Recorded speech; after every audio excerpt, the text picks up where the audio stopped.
As pessoas não sabem mais assistir histórias LGBTs mais sérias. Pronto, vamos deixar isso bem claro. Recentemente eu tava no Twitter e eu vi uma discussão sobre Happy Season, ou Quem Avisa, esse título incrível no Brasil. Um filme LGBT de Natal que retratava uma relação sáfica possivelmente tóxica que era afetada pelos problemas familiares de sua protagonista. Um filme que eu particularmente gostei bastante, justamente pela decisão deles de falar de um tema sério num contexto LGBT, natalino, sem precisar matar ninguém no final. Mas as críticas ao filme eram justamente pelo fato dele não ter sido uma história de Natal boba, e sim um filme sobre algo mais sério. E eu cheguei à conclusão que a comunidade está traumatizada com histórias LGBTs mais sérias, menos bobinhas e leves. Mas depois de assistir Summer of 80, eu cheguei à conclusão que essa discussão tem alguns caminhos.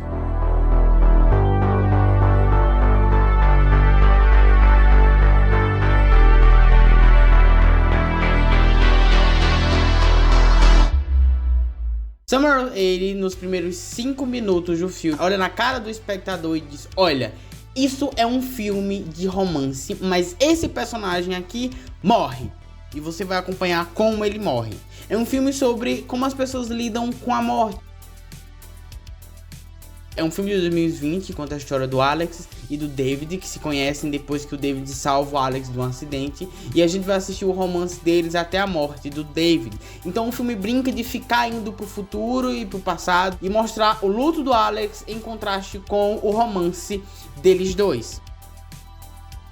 O filme é, acima de tudo, sobre como as pessoas enxergam a morte, como algumas sentem que a morte é o ponto mais alto da evolução humana, como algumas são obcecadas pois nunca lidaram com elas, e como outras simplesmente excluem a própria alma depois de lidarem com elas. O filme é perfeito? Não, ele tem alguns problemas narrativamente falando, tecnicamente falando, e alguns problemas e algumas escolhas que eu não acho que são as escolhas ideais. E no final das contas, quando o David morre e ele começa a mostrar as reações dos personagens às mortes, o filme fica meio cringe. Mas no geral, não é um filme terrível, é um filme interessante, mas que eu sinto que ele seria muito mais massacrado pelo público LGBT, não por conta de decisões técnicas equivocadas, mas provavelmente por conta da morte. O filme queria retratar a morte, o filme é sobre a morte, mas a gente tá rodeado de filmes com protagonistas LGBT, cujo qual o grande plot twist da história é a morte de um dos protagonistas, que tanto o público não consegue mais ver esses filmes, quanto os realizadores parecem assustados com a ideia de retratar algo mais sério em suas narrativas. Filmes como My Policeman, que é ótimo, mas retrata uma história LGBT afetadas pelos pensamentos conservadores de sua época, não teve tanto hype justamente por ser uma história LGBT um pouco mais séria. Não é como se alguém morresse durante o filme, mas as pessoas estão tão traumatizadas com a desgraça LGBT em tela que a mínima abordagem de temas sérios dentro de uma relação LGBT já se torna um problema, um medo. Filmes com protagonismo LGBTs ótimos podem no futuro serem rejeitados por não serem contos de fadas. Porém, não se deve mais aceitar filmes que matam seus personagens LGBTs apenas para ter um plot twist, ou separar seu casal protagonista sem um conceito ou motivo aparente. Muitos filmes LGBTs que são conhecidos por ter um final triste matam o casal ou alguém do casal só por matar.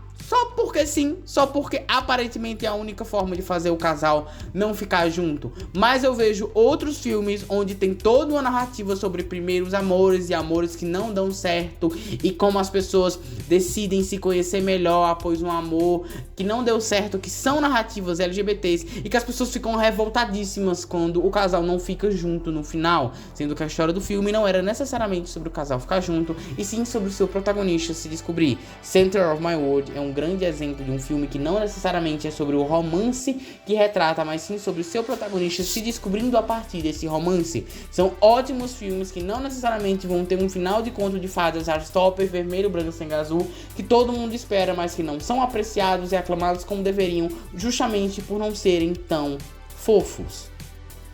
É preciso que o público saiba achar um balanço, entenda que um filme abordar assuntos sérios no contexto LGBT é de extrema importância para que cada vez mais pessoas da comunidade se vejam em tela, mas também é importante que o cinema pare de torturar seus LGBTs, como faziam na época do Código Reis. Os tempos são outros, queremos assistir representações, não torturas.